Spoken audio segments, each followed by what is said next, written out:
Another beautiful day, another beautiful car. We're here today with the BMW X3 30i, the new redesign for 2026. Now, if you know me, if I'm in a BMW, that's not my car. It's because my car is in the shop again. But we'll talk about that later. But here we have the new X3. Now, first off, it's like, it kind of threw me off when I first saw it, right? Honestly, like, it didn't, like,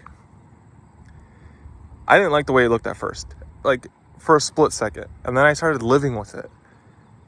And I love it. Like, the more I start absorbing the way this car looks, you know, from the LED light strips, the headlights, this whole fascia up here is so clean, so carved, right? Chiseled. There's not little like vents and scoops and anything weird like that. It's all just a very like bulbous, nice, clean, long front end. It's giving me the what is it, the IM, the new iX. The big full electric SUV. It's giving those vibes. The kidney grills, they're kind of weird. The design of them, where they have like, you know, coming down and then slotted to the sides, it's kind of weird, but the entire front end overall is very good looking. She's running on 245/50 19s. Those are the 19-inch rims. She's in metallic white or alpine white. She's in a white color. Well, I'll let you guys know in a second what it is. Coming around the back. Now this back kind of threw me off. It's like, if you can tell from the rear angle, it's more narrow up front, but it really widens down like an hourglass, coming down like substantially. It's very noticeable. Again, but on the bottom, clean, no exhaust tips showing.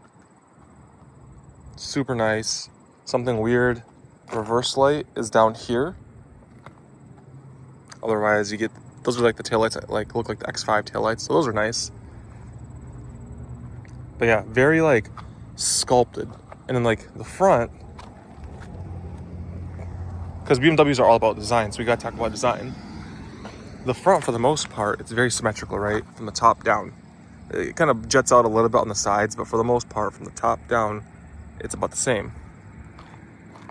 And then when you come to the back, it feels like the top narrows out a little bit. And then the rear end is just kind of fat on the bottom. But it's nice. I love it. I love the way it looks. Let's see if it has the kick sensor thing. No, it does not. Oh, I have the key inside. I always do this. Let's pop the trunk. So I've had this car for a couple days. I literally got it with no miles on it. I put about 50 miles on it. Nice sunshade in the back. Smooth. You know, X3 size trunk space. 12-volt outlet right there. Like the new X5s, you can't fold the seats in the back. You got to go reach over and pull them, which you can actually just do right here because it's a smaller SUV. Good pre-workout right here. Chris's secret stuff. It's fire. You get a little bit of storage underneath this. And you get a temporary spare, which is nice. Very nice. Let's close this back up. Power liftgate, of course. Now, this is giving me Ford Fusion vibe, like trunk lid. So usually on an SUV, the trunk lid is sunken in and the bumper jets out past it. Whereas this is basically flush. I mean, there's a little gap right here, but this is flush with the trunk. So, kind of weird design. I like it. Door handles are different too. Hit the unlock button. Now, this is my seating position back here. First of all, BMW does make a really nice seat. They really sculpt the seats, which I love. Climbing inside. So, 6 foot even, 185 pounds, plenty. I mean, I'm sitting at my seat position right now. Plenty. There's probably like 5 inches of leg space right there. Very roomy back here. Very roomy. I wish the windows were tinted so you guys don't get like blinded, but it's very roomy back here. No complaints on space. The seats are fine. I mean, you have to remember this is an X3, so they're comfortable, a little sculpted around your shoulders. You get the center console right there, which is nice. no pass through. You get a little screen for your climate control. So you get rear heated seats back here. A little screen. You can, move the air vents around with this little knob right here, which I kind of like. And you get your 2 USB-C ports, as well as you can control the temperature and where it's going on this rear climate LCD. But this is kind of nice to have like an actual LCD. Matte pockets, huge door bins. BMW does door bins phenomenally well. Now, sitting in the back of this, you're gonna notice a couple things. One, it's not an X5, right? Coming to the top, hard touch plastic. This is leather padded, but it's like hard leather padding, right? Plastic. The window switches, I don't know why. They feel small. I don't know why, but they feel like they feel good, but they feel kind of chintzy. LED light back here. You get a little Bluetooth speaker back here if you're making a call, so you can hear the rear passengers better, so I like that. You get your mount for your tablet, although no USB-C port next to this mount like on the 5 Series. But otherwise, it's a very spacious place to be. This is with this seat backed all the way up, and you're still going to get a decent amount of space. But yeah, overall, nice place to be. Door handles are a weird shape. They're right here. I don't mind them. They're just like catch you off guard, but they're right there. And of course, speaker grills and everything back here, which is nice. Coming to the front. Again, this is not the M Sport or anything, but they give you very sculpted seats. Like huge bolsters. Adjustable bolsters as well. It's just a pleasant place to be. Again, same issue I had with the rear. It's padded, but it's hard padding right here. Same thing with my 3 Series. I didn't like it. Coming down here, this is also kind of weird. So the door handle is right here. So when I normally grab a door handle, I grab it like this, I cup it. And this is a wide distance. Even though I have big hands, this is a wide distance to pull. I'm assuming they're expecting you to pull like this, but I usually wrap my hand around this and I pull. And your hand sometimes might touch the buttons right here. Otherwise, like the click of the button feels nice, but it's the feeling of the button's extremely small.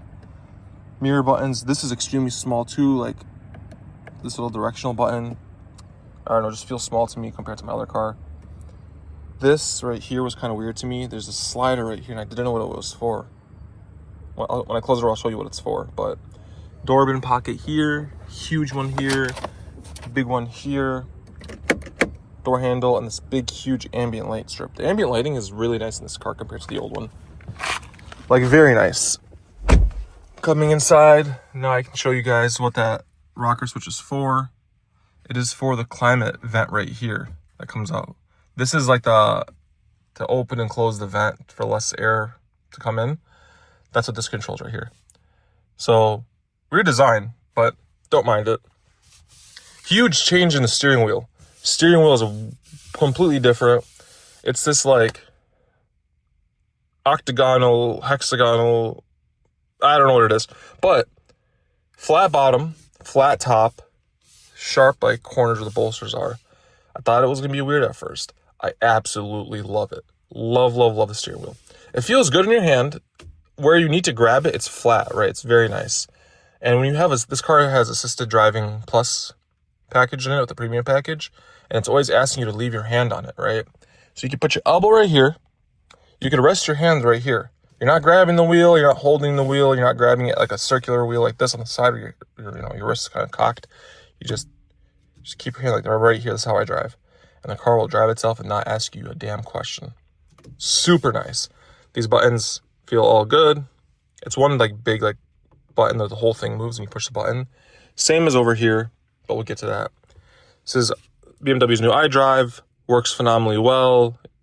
If you've been into BMW in the recent like 2 or 3 years, you understand like what this is. Again, works extremely well. The one thing is that coming down here, they moved around some stuff. You get the little rocker right here.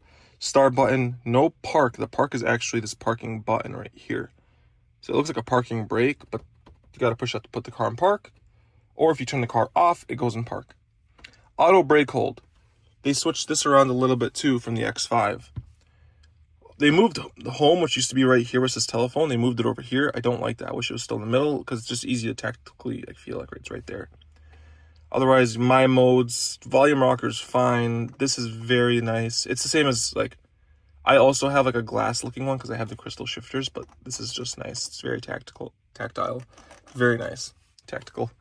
And like, again, this thing is that something where you push one, this whole system moves. This is one big button and it moves. This all lights up as well. Huge cup holders, wireless charging pad over here with 2 USB-C ports. Here as well, you can adjust. I don't know if you guys can see that.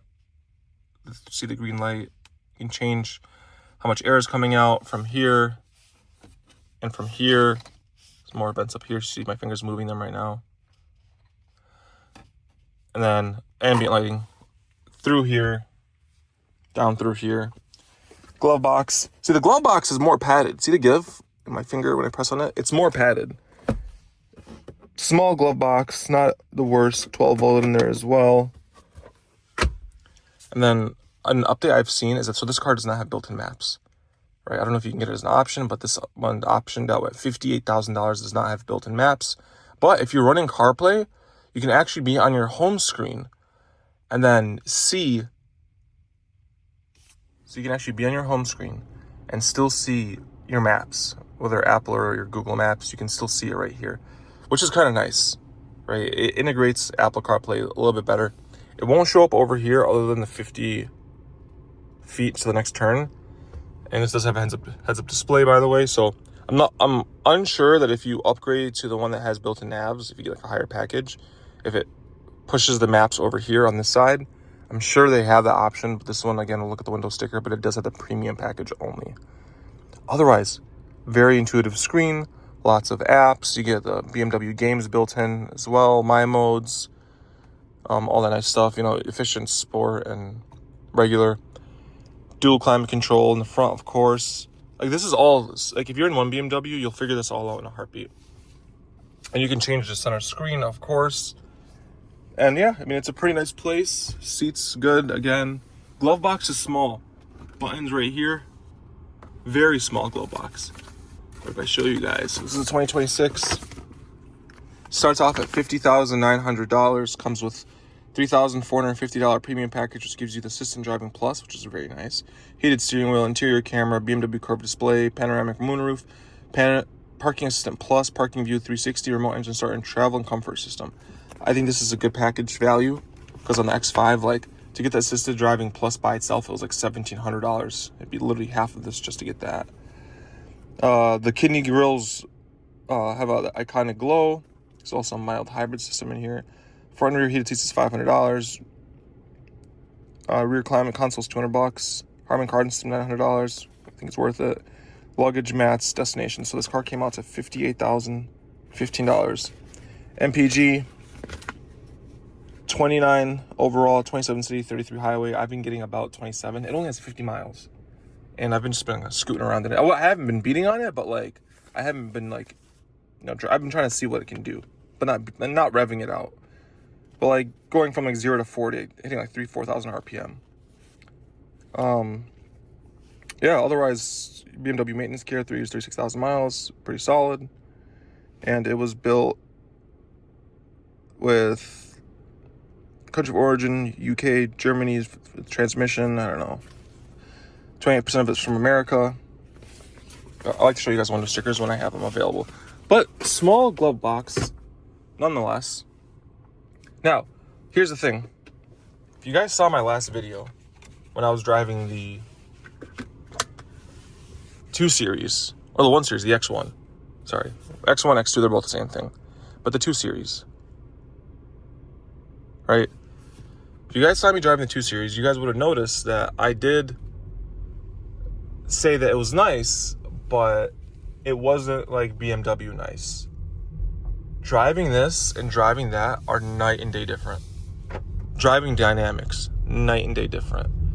Like luxury appointments, night and day different.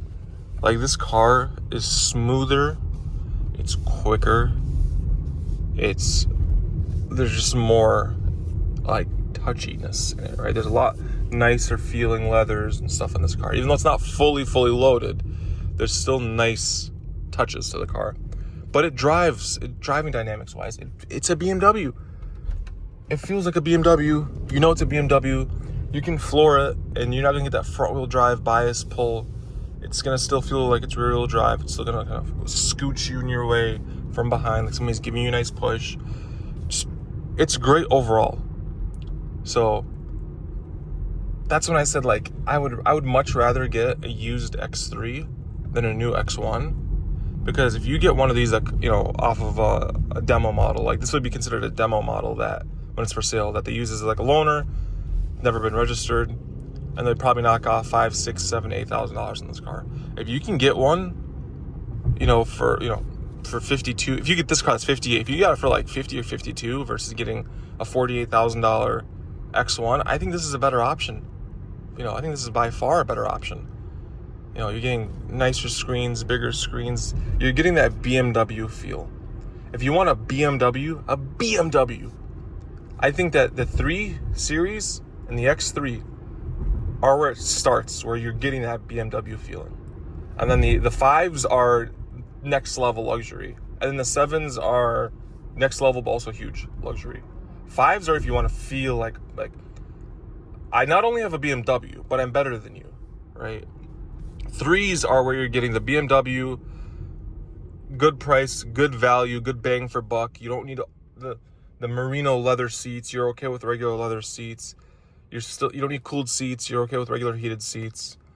You don't need the size because they're also a little bit bigger. You're okay with this size because remember, this is the size of like a CR-V or a RAV4 or something along those lines.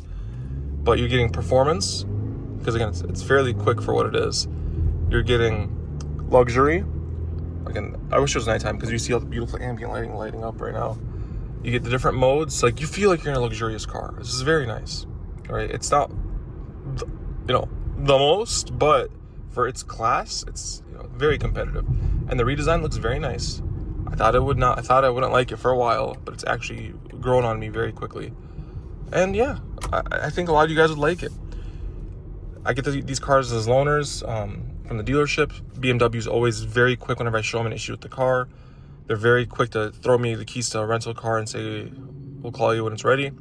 This time I got a drivetrain malfunction and I have a wiper malfunction. Car's still CPO'd, car's still under warranty, no big deal. Just sign your name on the dotted line, take the loaner out. We'll call you when we know what's going on. And that's what I love about BMW, especially International Autos BMW. Shout out to them.